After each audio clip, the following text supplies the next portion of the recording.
الحمد لله نحمده ونستعينه ونستغفره ونعوذ بالله من شرور أنفسنا ومن سيئات أعمالنا من يهده الله فلا مضل له ومن يضلل فلا هادي له وأشهد أن لا إله إلا الله وأشهد أن محمدا عبده ورسوله أما بعد فأعوذ بالله من الشيطان الرجيم بسم الله الرحمن الرحيم يا أيها الذين آمنوا اتقوا الله حق تقاته ولا تموتن إلا وأنتم مسلمون يا أيها الناس اتقوا ربكم الذي خلقكم من نفس واحدة وخلق منها زوجها وبث منهما رجالا كثيرا ونساء واتقوا الله الذي تساءلون به والأرحام إن الله كان عليكم رقيبا يا أيها الذين آمنوا اتقوا الله وقولوا قولا سديدا يصلح لكم أعمالكم ويغفر لكم ذنوبكم ومن يطع الله ورسوله فقد فاز فوزا عظيما أما بعد فإن خير الحديث كتاب الله وخير الهدي هدي محمد صلى الله عليه وسلم وشر الأمور محدثاتها وكل محدثة بدعة وكل بدعة ضلالة وكل ضلالة في النار فأعوذ بالله من الشيطان الرجيم بسم الله الرحمن الرحيم ولقد خلقنا الإنسان ونعلم ما توسوس به نفسه ونحن أقرب إليه من حبل الوريد إذ يتلقى المتلقيان عن اليمين وعن الشمال قعيد ما يلفظ من قول إلا لديه رقيب عتيد وجاءت سكرة الموت بالحق ذلك ما كنت منه تحيد ونفخ في الصور ذلك يوم الوعيد وجاءت كل نفس معها سائق وشهيد لقد كنت في غفلة من هذا فكشفنا عنك غطاءك فبصرك اليوم حديد وقال قرينه هذا ما لدي عتيد ألقيا في جهنم كل كفار عنيد مناع للخير معتد مريد الذي جعل مع الله إلها آخر فألقياه في العذاب الشديد قال قرينه ربنا ما أطغيته ولكن كان في ضلال بعيد قال لا تختصموا لدي وقد قدمت إليكم بالوعيد ما يبدل القول لدي وما أنا بظلام للعبيد قال الله تعالى في القرآن الحكيم من كان يريد العزة فلله العزة جميعا محترم ومعزز حاضرین جمعہ بزرگوں نوجوان دوستوں پیارے بچوں اور اسلامی ماں اور بہنوں آج کے اس خطبہ جمعہ میں اللہ رب العالمین کی توفیق اور مدد سے جس موضوع پر آپ کے سامنے مختصر وقت میں جو باتیں پیش کرنے کی کوشش کروں گا وہ موضوع ہے عزت اور ذلت اسباب و اعمال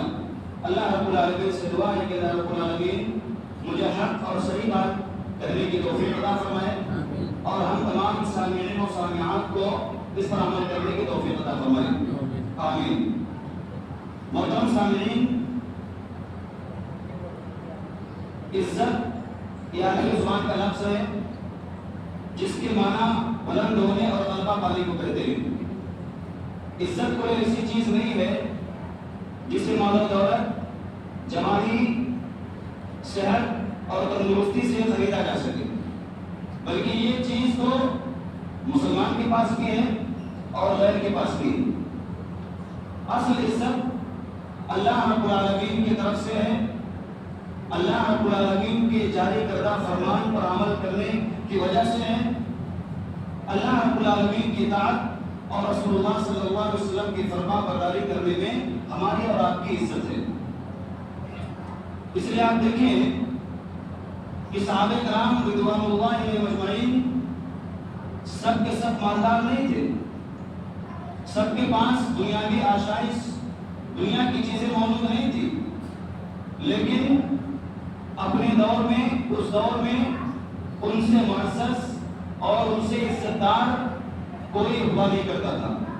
چاہے وہ بادشاہ ہوں چاہے وہ قیصر و کسریٰ ہوں لیکن ان کے پاس اللہ رب العالمین کی اطاعت اور رسول اللہ صلی اللہ علیہ وسلم کی فرما برداری تھی اسی کی وجہ سے وہ دنیا کے اندر معزز بنے عزت دار بنے اور اللہ رب العالمین نے قرآن حکیم کے اندر فرمایا بھی ہے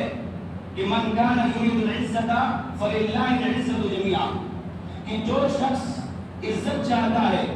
تو تمام کی تمام عزت کی جتنی قسمیں اور شکلیں ہو سکتی ہیں، تمام کی تمام عزت صرف اللہ رب العالمین کے پاس ہے۔ اسی لیے ہمیں چاہیے کہ اگر ہم عزت چاہتے ہیں، عزت طلب کرنا چاہتے ہیں، معزز بننا چاہتے ہیں، تو اللہ رب العالمین کی اطاعت اور اس کے رسول اللہ صلی اللہ علیہ وسلم کی فرما برداری کرنی پڑے گی۔ اس لیے آپ دیکھیں دنیا میں ہر انسان دنیا کے اندر فطری طور پر عزت چاہتا ہے، فطری طور پر معزز بننا چاہتا ہے۔ کوئی عہدہ پا کر، کسی منصب پہ پہنچ کر، کسی اونچے جگہ پر جا کر، یا کسی اونچے اعلیٰ خاندان میں رشتہ ناطہ طے کر کے وہ اپنے آپ کو معزز بننے کی کوشش کرتا ہے اور وہ عزت دار بنتا ہے۔ یہ ہر انسان کی فطری چیز ہے کہ اس کو عزت پسند ہے، اس کو ذلت پسند نہیں ہے۔ ٹھیک ہے، یہ ساری چیزیں میرے بھائیوں دنیاوی چیزیں ہو سکتی ہیں، وقتی چیزیں ہو سکتی ہیں، لیکن اصل عزت اللہ رب العالمین کی اطاعت اور اس کی عبادت میں ہے۔ زمینداری رضی اللہ عنہ فرماتے ہیں کہ میں نے اللہ کے رسول صلی اللہ علیہ وسلم کو فرماتے ہوئے سنا کہ لَيَبْلُغَنَّ هَذَا الْأَمْرُ مَا بَلَغَ اللَّيْلُ وَالنَّهَارُ وَلَا يَتْرُكُ اللَّهُ بَيْتَ مَدَرٍ وَلَا غَبَرٍ إِلَّا دَخَلَ اللَّهُ هَذَا الدِّينَ بِعِزِّ عَزِيزٍ أَوْ بِذُلِّ ذَلِيلٍ عِزًّا يُعِزُّ اللَّهُ بِالْإِسْلَامَ وَذُلًّا يُذِلُّ اللَّهُ بِالْكُفْرِ۔ زمینداری فرماتے ہیں کہ میں نے اللہ کے رسول صلی اللہ علیہ وسلم کو فرماتے ہوئے سنا کہ یہ دین اللہ رب العالمین اس جگہ تک پہنچائے گا جہاں زمین اور آسمان کا چکر آپس میں دونوں ملتے ہیں، یعنی دنیا کے آخری کنارے تک اللہ رب العالمین اس دین کو پہنچا کر رہے گا۔ چاہے تو اس کو عزت کے ساتھ قبول کر لیا جائے، اور کہا کہ کوئی کچا یا پکا گھر ایسا نہیں ملے گا دنیا کے اندر جہاں تک اسلام پہنچ نہ گیا ہو۔ اب چاہے اس کو عزت کے ساتھ قبول کر لیا جائے اور چاہے اس کو ذلت کے ساتھ رد کر دیا جائے۔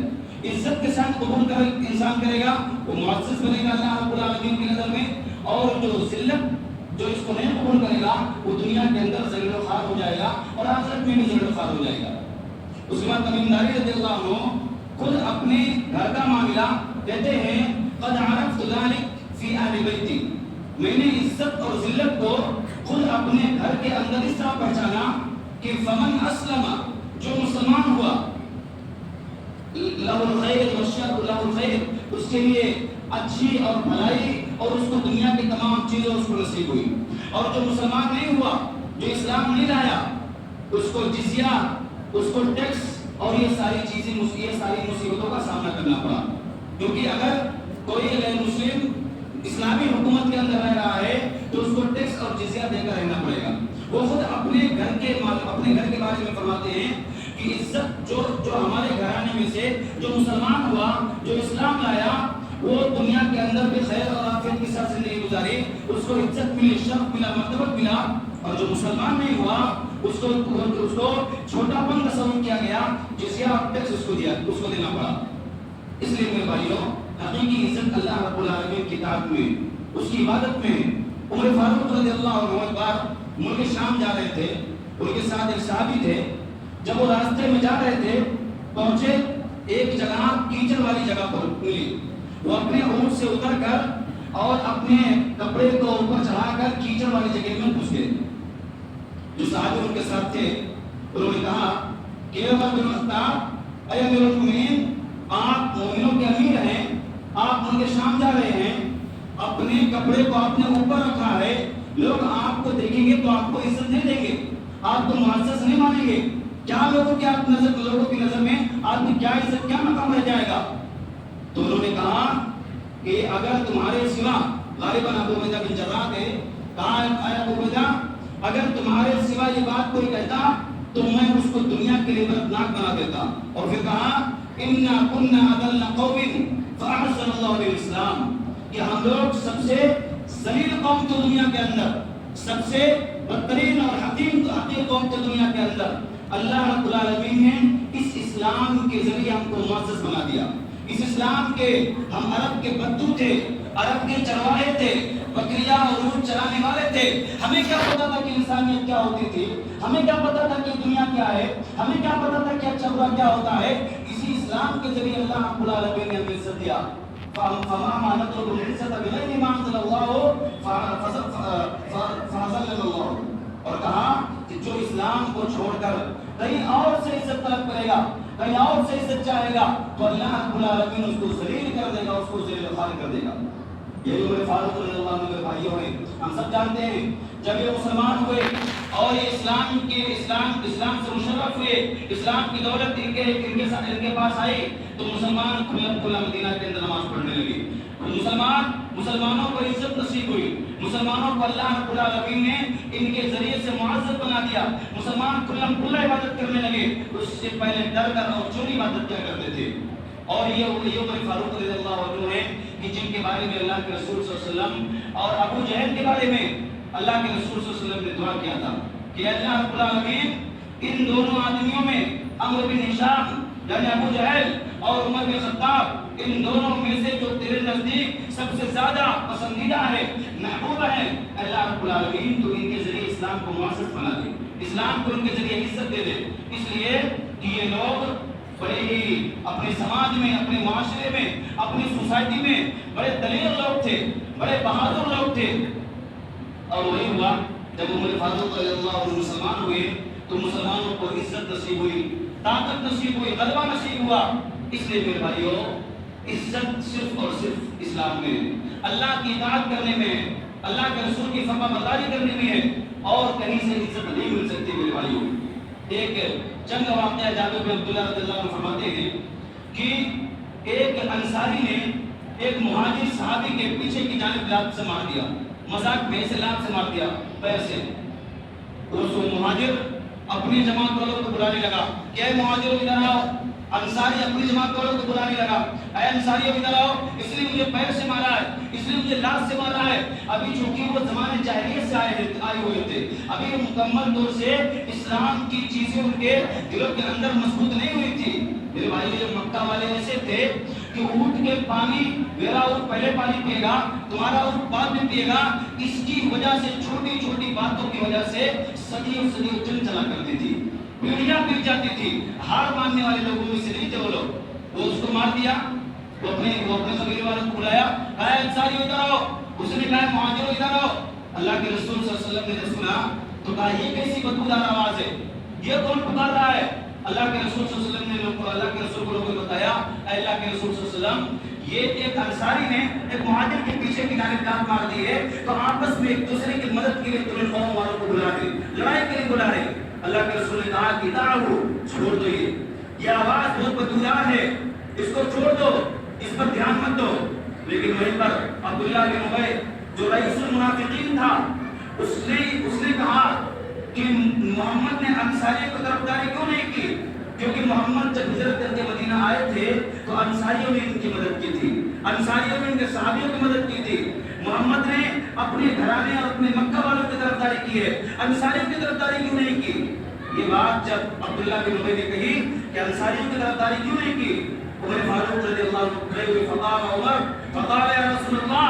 دعني اضرب هذا المنافق. اللہ کے رسول صلی اللہ علیہ وسلم مجھے چھوڑ دیجئے، میں اس منافق کی گردن مار دوں، چھوڑ اس کو قتل کر دوں. یا آپ سے زبان لڑا رہا ہے، آپ کے بارے میں غلط فیصلہ کرنے کا کیا ملزم آپ کو ٹھہرا رہا ہے. اللہ کے رسول نے کہا نہیں چھوڑ دو اس کو. لا يتحدث الناس ان محمدا يقتل اصحابه. میں جانتا ہوں منافق ہے، اور لیکن اگر میں اس کو قتل کر دوں گا، اس کو قتل کرنے کی اجازت دے دوں گا، تو لوگ یہ کہیں گے کہ مسلمان اپنی اور محمد اپنے ساتھیوں پر قتل کرتا ہے. کیونکہ بہت سارے لوگوں کو نہیں پتا کہ یہ منافق تھا، بہت سارے لوگ اس کو نہیں جانتے ہیں. اور اس کے بعد اس نے عبداللہ بن ابی نے کہا تھا ٹھیک ہے، محمد نے یہاں پر انصاریوں کو طرفداری نہیں کی، لیکن اس نے کہا تھا یقولون علی الرجاء الى المدینہ لیخرجن الاعز من الاذل، کہ جب ہم مدینہ لوٹیں گے، مدینہ واپس جائیں گے تو جو عزت والا ہوگا اس ذلت والے کو باہر نکال دے گا. اپنے آپ کو عزت والا سمجھ رہا تھا وہ، اور مسلمانوں کو اور نبی صلی اللہ علیہ وسلم کو ذلت والا سمجھ رہا تھا. لیکن ہوا کیا؟ جب مدینہ واپس آئے تو اللہ رب العالمین نے ان کو، ان منافقوں کو، یہودیوں کو مدینہ سے باہر نکال دیا، ان کو خدمت دیا. یہ جب مدینہ سے گئے ہیں اپنے یخربون بیوتہم، اپنے ہاتھوں سے اپنے گھروں کو گراتے اجاڑتے ہوئے اور برباد کرتے ہوئے میرے بھائی. تو عزت اللہ رب العالمین کے لیے، اس کے رسول کے لیے. دنیا نے دیکھا کہ مدینہ سے وہی نکالا گیا جو ذلت والا تھا عزت والا نہیں نکالا تھا میرے بھائیوں یاد رکھیے ایک بات، عزیز وہی ہے جسے اللہ رب العالمین عزت سے نواز دے، معزز وہی ہے جسے اللہ رب العالمین معزز بنا دے۔ آپ واقعہ نہیں جانتے ہیں، فرعون کے گھر میں ان کی بیوی آسیہ مسلمان ہوئی، فرعون نے اس ان پر طرح طرح کی ظلم و بربریت اور طرح طرح کی سزائیں پر نافذ کی، یہاں تک کہ ان پر ایسی سزائیں نافذ کی کہ ان کو سن کر ہمارے رونے کھڑے ہو جاتے ہیں۔ لیکن وہ بہادر عورت وہ اللہ رب العالمین سے یہ دعا کرتی ہے، اے میرے رب ابن لی عندک بیتا فی الجنہ ونجنی من فرعون وعملہ ونجنی من القوم الظالمین، کہ اللہ میرے لیے اپنے جنت میں ایک گھر بنا، میرے لیے جنت میں گھر بنا دے اور مجھے فرعون اور اس کے قوم اور اس کے لوگوں سے مجھے نجات دے دے۔ اللہ رب العالمین سے اس بندے نے دعا کی، اللہ رب العالمین نے اس کی دعا قبول کر لی۔ فرعون کے گھر میں جو اپنے آپ کو بادشاہ کہتا تھا، جو اپنے آپ کو بادشاہ کہتا تھا، سجدہ کرواتا تھا، اپنے لیے اپنے آپ کو خدا سمجھتا تھا، اللہ رب العالمین نے اسی کے گھر میں اسی کی بیوی کو اتنا عزت سے نواز دیا کہ وہ جنت میں جا رہی ہے، اور اسے اللہ رب العالمین نے ذلیل و خوار کر دیا، وہ جہنم میں جا رہا ہے۔ میرے بھائیوں اسی کے گھر میں جو بادشاہ اپنے آپ کو رب کہلواتا تھا، اس کی بیوی کو اللہ رب العالمین نے وہ عزت عطا فرمائی کہ اللہ رب العالمین نے ان کو جنت کا ان کے لیے دروازہ کھول دیا اور جنت کے کام راستہ ان کے لیے آسان کر دیا۔ اس لیے میرے بھائیوں ہم معزز اسی وقت ہو سکتے ہیں، عزت دار اسی وقت ہو سکتے ہیں جب ہم اللہ رب العالمین کی اطاعت کریں گے، اللہ کے رسول کی اطاعت کریں گے، اللہ رب العالمین سے عزت چاہیں گے، اللہ رب العالمین سے عزت طلب کریں گے۔ اللہ کے رسول صلی اللہ علیہ وسلم نے فرمایا کہ مومن کی معزز اور عزت دار ہوئی، اگر کوئی انسان عزت دار اور معزز بننا چاہتا ہے تو دو چیزیں اپنا لے۔ نمبر ایک، قیام باللیل، رات میں نماز پڑھنا، تہجد کی نماز پڑھنا، فجر سے پہلے اٹھنا، تہجد کی نماز پڑھنا، یہ آدمی کے عزت دار اور معزز ہونے کی دلیل ہے میرے بھائیوں۔ اور اس کے بعد فجر کی جو دو رکعت سنت ہے، فرض نہیں، اللہ کے رسول نے کہا رکعت الفجر خیر الدنیا وما فیہا، فجر کی دو رکعت سنت دنیا کے اندر جو تمام چیزیں ہیں اس سے بہتر ہے، اچھی ہے۔ میرے بھائی بتاؤ کہ جو دو رکعت پڑھ لے، سنت فرض کی بات نہیں ہے، دنیا کے اندر تمام چیزیں جو ہیں ان سب سے معزز اور عزت دار بن جاتا ہے وہ آدمی۔ اس لیے اللہ کے رسول صلی اللہ علیہ وسلم نے کہا کہ اگر آدمی تہجد کی نماز پڑھے، وہ استغنا عن الناس، اور لوگوں سے بے نیاز ہو جائے، لوگ چاہے خوش ہو چاہے ناخوش ہو، کسی کی پرواہ نہ کرے، لوگ کچھ بھی کہے کسی اس پر وہ کام نہ کرے، لوگ کچھ بھی کرو اس کی پرواہ نہ کرے، لوگوں کے سامنے ہاتھ نہ پھیلائے، لوگوں سے بالکل بے نیاز ہو جائے، صرف اپنا تعلق اللہ رب العالمین سے جوڑ لے، تو حقیقی معنوں میں وہی آدمی معزز اور عزت دار ہوتا ہے۔ ایک تو تہجد کی نماز، اور دوسرا آدمی لوگوں سے بے پرواہ ہو جائے، لوگوں سے بے نیاز ہو جائے، لوگوں سے امیدیں لگانا چھوڑ دے، لوگوں سے امیدیں وابستہ کرنا چھوڑ دے، صرف اللہ رب العالمین سے امیدیں لگائے، صرف اللہ رب العالمین سے امیدیں وابستہ کرے، اس میں آدمی کی عزت ہے۔ آپ دیکھ لیجیے، اگر آپ ادھار بھی کسی سے مانگنے جاتے ہیں، قرض کسی سے مانگنے جاتے ہیں، صدقہ خیرات زکات تو چھوڑیے، اگر آپ ادھار کسی سے مانگنے جاتے ہیں وہ بھی آپ کو اچھا سمجھ کے نہیں دیتا ہے، وہ اس کے دل میں کہیں نہ کہیں آپ کے لیے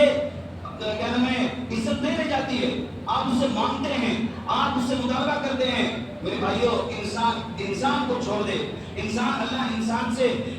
بے نیاز ہو جائے، اس سے وہ امیدیں وابستہ کرنا چھوڑ دے، وہ انسان معزز بن جائے گا۔ میرے بھائیوں بہت ساری وجوہات ہیں کہ جن کو اپنا کر ہم معزز بن سکتے تھے، لیکن آج ہم انہیں اپنا کر اس ذلت اور رسوائی کے عمیق اور گہرے کھڈے میں جا گرے۔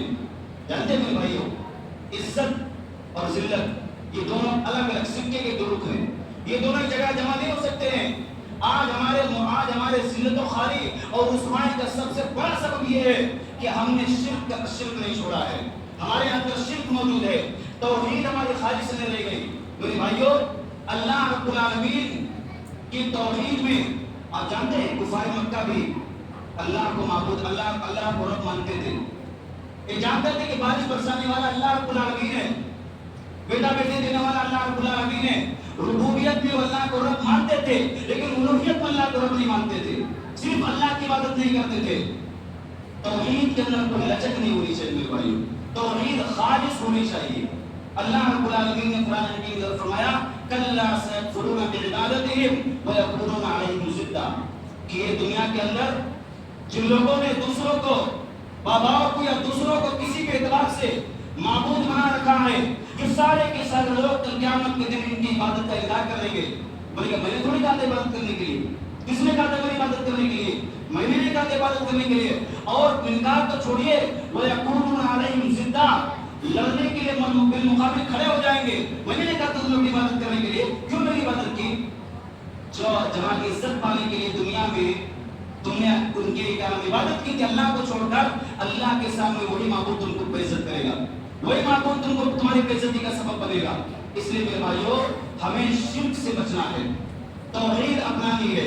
اگر ہمارے پاس توحید نہیں رہے گی، اگر ہمارا توحید مضبوط نہیں رہے گا، اگر ہم شرک میں داخل ہو جائیں گے، ہماری زندگی میں شرک آ جائے گا، یاد رکھیں میرے بھائیو، یاد رکھیں کبھی بھی ہم معزز نہیں بن سکتے ہیں۔ وہ قوم و سماج جس کے اندر شرک موجود ہے، آج لوگ کہتے ہیں کہ مسلمان متحد ہو جائیں،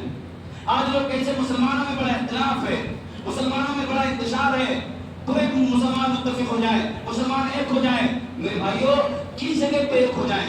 پلیٹ فارم کیا ہے؟ کہاں پہ ایک ہو جائیں؟ کس جگہ پہ پہنچ کر ایک ہو جائیں؟ وہ جگہ تو بتائیے میرے بھائیو۔ وہ جگہ صرف توحید کی جگہ ہے۔ اگر توحید کی جگہ پر مسلمان متحد نہیں ہو سکتا ہے، اگر توحید کی جگہ پر مسلمانوں کے اندر اتفاق نہیں آ سکتا ہے، تو پھر میرے بھائیو اتحاد و اتفاق کا کوئی مطلب نہیں،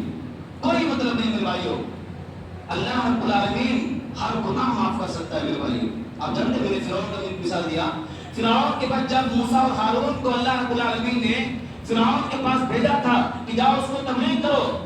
اور اس کے بعد بھیجتے ہوئے کیا کہا تھا؟ فَقُولَا لَهُ قَوْلًا لَيِّنًا لَعَلَّهُ يَتَذَكَّرُ وَيَخْشَىٰ۔ یہ کون تھا؟ فرعون تھا،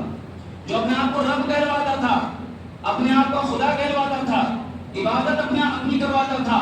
اس کے پاس اللہ رب العالمین دعوت و تبلیغ کے لیے موسیٰ اور ہارون کو بھیج رہے ہیں، تو کیا نصیحت کر رہے ہیں؟ فَقُولَا لَهُ قَوْلًا لَيِّنًا، اس سے نرم بات کرنا، سختی سے بات مت کرنا، نرم بات کرنا، شاید کہ وہ ڈر جائے نصیحت حاصل کر لے۔ میرے بھائیو یہ اللہ رب العالمین کس سے نرم بات کرنے کے لیے کہہ رہا ہے؟ جو اپنے آپ کو رب کہتا ہے، جو اپنے آپ کو خدا کہلواتا ہے، اللہ رب العالمین اس سے نرم بات کرنے کے لیے کہہ رہا ہے۔ اور جو اللہ رب العالمین کو رب کہتے ہیں، جو اللہ رب العالمین کو رب مانتا ہے، بتائیے اللہ اس کے ساتھ کتنا نرم ہوگا، اس سے اللہ کتنا محبت کرے گا، اس سے کتنا نرم ہوگا اللہ رب العالمین۔ لیکن میرے بھائیو توحید اگر مضبوط نہیں ہوگی تو ہم معزز نہیں بن سکتے، شرک ہمارے اندر موجود رہے گا، ہم عزت دار نہیں بن سکتے ہیں۔ اس کو ہمیشہ ہمیں یاد رکھنا چاہیے۔ اگر ہم واقعی معزز بننا چاہتے ہیں، واقعی عزت دار بننا چاہتے ہیں، تو ہمیں اپنے گھروں سے، اپنے آپ سے، اپنے سماج سے، اپنے سوسائٹی اور معاشرے سے شرک کو نکال کر پھینکنا پڑے گا۔ دوسری وجہ میرے بھائیو مال و دولت کا غلبہ اور دھوکہ۔ ایک انسان یہ سمجھتا ہے کہ پیسہ کما لینے میں عزت ہے، پیسہ کما لینے میں عزت ہے، خوب پیسہ کماؤ اسی میں عزت ہے۔ اصل مسئلہ یہ ہے کہ ہمارے سماج میں لوگوں نے اس کو بنا بھی دیا ہے، اس کا معیار ہم لوگوں نے خود ہی بنا دیا میرے بھائیو۔ جو پیسہ والا ہے، جس کو اللہ رب العالمین نے دولت دے دیا ہے، دولت سے نواز دیا ہے، اگر وہ کچھ غلط بات بھی بولتا ہے تو لوگ اس کی باتوں کو اگنور کر دیتے، چھوڑو کوئی بات نہیں، بولے ایسے۔ لیکن اگر کوئی کم پیسے والا، کوئی غریب آدمی صحیح بات بھی بولتا ہے تو اس کی باتوں کی پرواہ نہیں کی جاتی میرے بھائیو۔ یہ ہم نے عزت سمجھ لیا ہے، ہم نے عزت کا معیار دولت اپنا لیا ہے میرے بھائیو۔ عزت کا معیار دولت نہیں میرے بھائیو، عزت کا معیار دولت نہیں ہے۔ یہ دولت تو دنیاوی زندگی گزارنے کا ایک طریقہ اور ایک سبب ہے۔ اس کے ذریعے اللہ رب العالمین معزز نہیں کرتا ہے، اس کے ذریعے اللہ رب العالمین عزت دار نہیں بناتا ہے۔ بہت سارے کفار اور مشرکین تھے جن کے پاس دولت کی برمات تھی، جن کے پاس اولاد تھے، جن کے پاس نہریں تھی، جن کے پاس باغات تھے، جن کے پاس بہت ساری، قارون کو دیکھ لیجئے کتنا اس کے پاس دولت تھا، اور اس نے کیا کہا جب لوگوں نے اس سے کہا اس کو آپ اللہ کے راہ میں خرچ کرو، تو اس نے کہا نہیں، یہ میں نے کمایا ہے، میں نے کمایا ہے، یہ میری دولت ہے۔ آپ شداد کو دیکھ لیجئے، فرعون کو دیکھ لیجیے، بڑے بڑے دنیا کے اندر بادشاہ سلاطین چلے گئے، سب کے پاس دولت کی بھرمار تھی میرے بھائیوں، لیکن اللہ کا معزز نہیں بن سکے، اللہ کا عزت دار نہیں بن سکے میرے بھائیوں۔ اور وہ دولت جس کے کمانے میں الا ماشاء اللہ، ہم حرام حلال کی تمیز نہیں کرتے، ہم نہیں سمجھتے کہ یہ رشوت ہے، یا ہم نہیں سمجھتے سودی کاروبار ہے، یا ناپ تول میں کمی بیشی کر کے بیچتے ہیں۔ آج کے دور میں جو تاجر، جو تجارت کرنے والا الا ماشاءاللہ، جتنا تجارت میں جھوٹ بول لے، جتنا اپنا مال جھوٹ بول کر بیچ لے جائے، جتنا اچھا مال اوپر خراب مال نیچے رکھ کر اس کو کیا نام ہے خریدنے والوں کو دے لے جائے، جتنا کیا نام ہے اس کو پہلا پسرا لے جائے، آج کے دور میں سب سے عقل مند انسان وہی سمجھا جاتا ہے میرے بھائی۔ نہیں میرے بھائی، جس دولت کے کمانے میں ہم حرام حلال کا کیا نام ہے لحاظ نہیں کرتے ہیں، ہمیں سود اور رشوت کا ہمیں لحاظ نہیں رہتا ہے، ہمیں دھوکہ اور کیا نام ہے ناپ تول میں کمی کا لحاظ نہیں رہتا ہے، کیا میرے بھائیو وہ دولت ہمارے لیے عزت کا سبب بن سکتی ہے، وہ دولت ہمارے لیے معزز بن سکتی ہے۔ دنیا میں آپ کو 2-4 لوگ کہنے والے مل جائیں گے، لیکن آخرت میں اللہ کے آپ کی عزت نہیں ہے میرے بھائیو۔ اللہ کے آپ کی عزت اسی دولت کو آپ اللہ کے نام میں خرچ کیجئے، صحیح جگہ پہ خرچ کیجئے، اس دولت کا صحیح استعمال آپ کیجئے، تب اللہ رب العالمین کے یہاں آپ معزز بن سکتے ہیں میرے بھائیوں۔ تو دوسری وجہ یہ تھی کہ ہم نے دولت کو، روپے پیسے کو عزت کا معیار سمجھ لیا ہے۔ عزت کا معیار یہ نہیں ہے، یہ انسان کی زندگی کی ضرورت ہے، اسے انسان کو کمانا ہے، کھانا ہے، اس سے کسی کو اسے اسلام روکتا نہیں ہے، لیکن مال کمانے کے لیے اور اسی کو عزت، اسی کا مال کو عزت دار سمجھنے کے لیے اور اس کو کمانے کے لیے آپ اس پر سارا فوکس کر دو، نمازیں چھوڑ دو، اللہ کی اطاعت کرنا چھوڑ دو، رسول کی نافرمانی کرنا چھوڑ دو، میرے بھائیوں اس سے آپ کو عزت نہیں ملے گی میرے بھائی، اس سے آپ کو عزت نہیں مل سکتی ہے۔ عزت اللہ رب العالمین نے کہا من کان یرید العزہ فللہ العزۃ جمیعا، تمام عزت اللہ رب العالمین کے پاس ہے، تمام عزت اللہ رب العالمین کے یہاں ہے۔ جو عزت کا طلبگار ہے اسے چاہیے کہ اللہ رب العالمین سے عزت طلب کرے۔ اس طرح میرے بھائیوں، عزت ہم دنیا کے اندر جو ذلیل و خوار ہیں، اس کی ایک بڑی وجہ یہ ہے کہ ہمارے اندر منافقت موجود ہے۔ منافقت بہت بڑی بیماری ہے میرے بھائی، منافقت بہت بڑی بیماری ہے۔ 4 نشانیاں اللہ کے رسول نے فرمائی ہے، ان چاروں میں سے کوئی اگر ایک نشانی کسی کے اندر موجود ہے تو وہ منافق کی نشانیوں میں سے ایک نشانی اس کے اندر موجود ہے، اور اگر یہ 4 نشانیاں کسی کے اندر بیک وقت موجود ہے تو وہ خالص منافق ہے۔ اذا حدث كذب، جب بات کرے تو جھوٹ بولے۔ آج کے دور میں جھوٹ بولنا عام بات ہے، اس کو کوئی گناہ نہیں سمجھتا ہے، یہ گناہ کبیرہ ہے میرے بھائیوں۔ صغیرہ کون کرتا ہے آج کے دور میں؟ ہر آدمی گناہ کبیرہ کر رہا ہے۔ اگر تجھ سے پوچھ لو گناہ صغیرہ کیا ہے، اس کو پتہ بھی نہیں گناہ صغیرہ کیا ہے۔ اذا حدث كذب واذا وعد اخلف، وعدہ خلافی کیا، کسی چیز کا وعدہ کیا اس کا وعدہ خلافی کیا۔ واذا اؤتمن خان، اس کو امانت دار بنایا گیا کسی چیز کا، وہ اس کے اندر خیانت کر گیا۔ اور ایک چوتھی نشانی واذا خاصم فجر، جب وہ جھگڑا کرتا ہے، کسی مسلمان بھائی سے جھگڑا کرے، جھگڑے پہ آ جائے تو وہ گالی گلوچ اور لایانی باتیں پکڑنے لگی۔ یہ 4 چیزیں منافقت میں بنی۔ آج یہی ہو رہا ہے، آج یہی ہو رہا ہے، ہم ایک دوسرے کی منافقت کرتے ہیں، ان کی باتیں ان سے کہتے ہیں، ان کی باتیں ان سے کہتے ہیں، ان سے ان کی باتیں کرتے ہیں، ان کی باتیں ان کی کرتی ہیں۔ کچھ لوگ سماج اور معاشرے میں ایسا لگتا ہے کہ ان کا کاروبار ہی یہی ہے، ان کا کام ہی یہی ہے، ان کی باتوں سے کہنا، ان کی باتوں سے کہنا، ان کی باتوں سے کہنا۔ اور میرے بھائیوں وہ آدمی ذلیل ہو جاتا ہے، وہ آدمی ذلیل و خوار ہو جاتا ہے۔ جیسا کہ کفار جب یہودیوں کے منافقین جب یہودیوں کے پاس جاتے تھے تو کہتے تھے کہ تم ڈرو مت، گھبراؤ مت، ہم تمہارے ساتھ ہیں، ہم تو محمد کے ساتھ سے ملے ہوئے ہیں، سب محمد کے ساتھ جاتے ہیں، اٹھتے ہیں، بیٹھتے ہیں، ورنہ ہم تمہارے ساتھ ہیں، ان کے ساتھ نہیں ہیں۔ اور ان کے بارے میں اللہ رب العالمین نے کیا کہا؟ ان المنافقین فی الدرک الاسفل من النار، کہ منافق جو ہیں جہنم کے سب سے نچلے گڑھے اور سب سے نچلے گڈھے میں ہوں گے میرے بھائی، سب سے نچلے گڈھے میں ہوں گے۔ اس لیے جس کے اندر منافقت ہے وہ یقیناً ذلیل و خوار ہو جائے گا، وہ عزت نہیں پا سکتا ہے میرے بھائیو۔ منافق آدمی کبھی بھی عزت نہیں پا سکتا ہے، اس لیے ہمیں اپنے اندر سے منافقت کو ختم کرنے کی ضرورت ہے۔ اسی طرح ایک آخری بات بتا کر تھوڑی بات ختم کرتا ہوں میرے بھائیو۔ ذلت و خواری کے اسباب میں سے ایک سبب یہ بھی ہے کہ دنیا سے محبت، دنیا کی چیزوں سے محبت۔ آپ دیکھیں ہمارے پاس تمام طرح کی آلائشیں موجود ہیں، تمام طرح کی زندگی گزارنے کی چیزیں موجود ہیں، گھر ہے، گاڑی ہے، اچھا کھانا ہے، اچھا بستر ہے، ساری نعمتیں اللہ رب العالمین نے آپ کو دنیا کے اندر دے رکھی ہیں، ساری چیزیں اللہ رب العالمین نے آپ کو دنیا کے اندر اپنے اپنے ثوابدید اور جو جس لائق تھا اللہ رب العالمین نے اس کو نوازا ہے۔ اس کے باوجود بھی دنیا کے اندر پیسہ کمانے کے باوجود بھی ہماری عزت نہیں ہے۔ اگر پیسہ ہی سمجھ لیں، پیسہ کمانے کے باوجود بھی دوسری قوموں کی نظر میں ہماری عزت نہیں میرے بھائیوں۔ کیوں؟ اس لیے کہ ہم نے دنیا کو ہی سب کچھ سمجھ لیا میرے بھائیوں، دنیا کو ہی سب کچھ سمجھ لیا۔ اللہ کے رسول صلی اللہ علیہ وسلم کی حدیث میں یاد رکھنی چاہیے، اللہ کے رسول نے فرمایا تھا اذا تبایعتم بالعینہ، جب تم سود کی بے کرنے لگو گے، جب تم سود کی بے کرنے لگو گے، سود کی کاروبار کرنے لگو گے، وترکتم الجہاد ورضیتم بالزرع، اور کھیتی باڑی پر مطمئن ہو جاؤ گے، صرف کھیتی باڑی کرو گے، کھیتی باڑی کرو گے، یہ فصل ہے یہ کام کرو، یہ فصل ہے یہ کام کرو، یہ کرنا ہے وہ کرنا ہے، یعنی دنیا کی زندگی کے مسائل پر بالکل منافق ہو جاؤ گے، دنیا کی زندگی کے مسائل کو اپنے اندر بالکل سمولو گے، اور ادیتم بالزرع، کھیتی باڑی پر بالکل کیا کرو گے، بالکل منافق ہو جاؤ گے، مشغول ہو جاؤ گے، وترکتم الجہاد، اور کوشش کرنا چھوڑ دو گے، اللہ کے راہ میں جان سے مال سے کوشش کرنا چھوڑ دیں گے۔ اللہ رب العالمین نے کیا کہا، سلط اللہ علیکم ذلا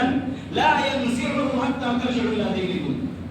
اللہ رب العالمین تمہارے اوپر ایسی ذلت مسلط کر دے گا کہ تم اس ذلت سے باہر نہیں نکل سکو گے جب تک کہ تم واقعی اپنے دین کی طرف لوٹ کے نہ جاؤ۔ کتنی بات اللہ کے رسول نے بتائی، اذا تبایعتم بالعینہ، جب تم سود کا کاروبار کرنے لگو گے اور کھیتی باڑی پر مطمئن ہو جاؤ گے، صرف دنیاوی چیزوں پر مطمئن ہو جاؤ گے، جو دنیاوی چیزیں کرنا وہی صبح شام کو تمہارا کام ہو جائے گا، اور اللہ کے راہ میں جان سے مال سے کوشش کرنا چھوڑ دو گے، تو اللہ رب العالمین تمہیں ذلیل و خوار کر دے گا، اللہ رب العالمین تمہیں رسوا کر دے گا، اور جسے اللہ رب العالمین رسوا کر دے گا اسے کوئی عزت نہیں دے سکتا میرے بھائیو، کوئی عزت نہیں دے سکتا میرے بھائیو۔ جسے اللہ رب العالمین ذلیل کرنا چاہے اسے کوئی معزز نہیں بنا سکتا میرے بھائیو، اور جسے اللہ رب العالمین معزز بنانا چاہے اسے کوئی ذلیل نہیں کر سکتا میرے بھائیو۔ تو ہماری کیا میں اس ہماری ذلت کے اسباب میں سے ایک سبب یہ بھی کہ ہم دنیاوی چیزوں پر، دنیاوی مسائل پر، دنیاوی امور پر وہ تمام چیزیں جانتے ہیں، اور نماز پڑھنے کے لیے ہمارے کتنے ایسے بھائی ہیں جو ہم سے پوچھتے کہ مولانا ہم کو سورہ فاتحہ نہیں یاد ہے تو کیا نماز میں ہمارا جگہ سبحان اللہ الحمدللہ پڑھ سکتے ہیں؟ یہ کوئی سوال ہے میرے بھائی؟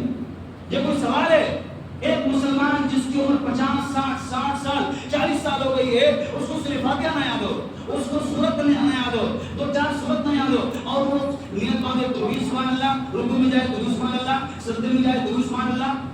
یہ کس نے کہا میرے بھائی؟ کس نے کہا؟ دنیاوی چیزوں میں تو ہم کو آپ کو بتانے کی ضرورت نہیں پڑتی،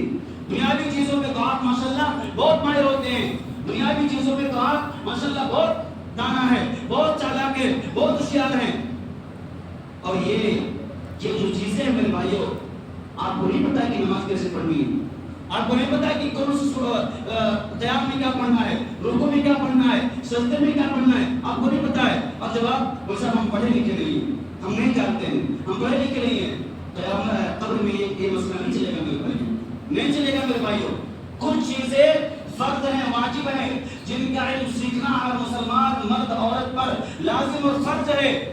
انہیں میں سے ارکان اسلام ہے میرے بھائیوں۔ بنی الاسلام علی خمس، شہادت لا الہ الا اللہ وان محمد رسول اللہ وتقیم الصلاۃ وتؤتی الزکاۃ وتصوم رمضان وحج البیت من استطاع الیہ سبیلا، یہ دوسرا جو میرے بھائیوں تقیم الصلاۃ، نماز قائم کرو، یہ واجبی ہے، واجب ہے، ہر مسلمان کو نماز کا رکن، اس کے ارکان، اس کے واجبات، اس کے سنن معلوم ہونا چاہیے۔ اگر ہم کو اتنا بھی نہیں پتا ہے ارکان اسلام کیا ہے، اتنا بھی نہیں پتا ہے ارکان ایمان کیا ہے، تو ہم دنیا کے اندر عزت دار بن پائیں گے، دنیا کے اندر معزز بن پائیں گے۔ وہ صحابہ کرام کے دو بچے تھے میرے بھائیوں، وہ بچے ایک واقعہ کا نام ہے، وہ ایک صحابی تھے جو ایسا راستے میں بکریاں چرایا کرتے تھے، تو جب مسلمانوں کا قافلہ سے گزرتا تھا تو وہ قرآن کی کچھ آیتیں یاد کر لیا کرتے تھے، سن لیا کرتے تھے، اور ان کو یاد ہو گیا تھا۔ جب وہ مسلمان ہوئے اور ان کے قوم میں نماز پڑھانے کا مسئلہ آیا تو اللہ کے رسول نے کیا فیصلہ کیا کہ جو سب سے زیادہ قرآن پڑھنے والا ہو وہی نماز پڑھائے گا، چھوٹا بچہ علی عمر 8-10 سال کی رہی ہوگی، لیکن قرآن اس کو پڑھنا آتا تھا، سب سے زیادہ وہ قرآن پڑھنا جانتا تھا. اللہ رب العالمین، اللہ کے رسول نے اس کو مصلی پر کھڑا کر دیا. تو میرے بھائی یہ بنیادی چیزیں ہیں، یہ بنیادی چیزیں ہیں. ارکان اسلام نہ پتہ ہو، ارکان اسلام نہ پتہ ہو، قبر میں جب فرشتہ سوال کرے گا، تینوں سوال کا جواب جب بندہ دے لے جائے گا تو اس سے ایک سوال اور کرے گا فرشتہ،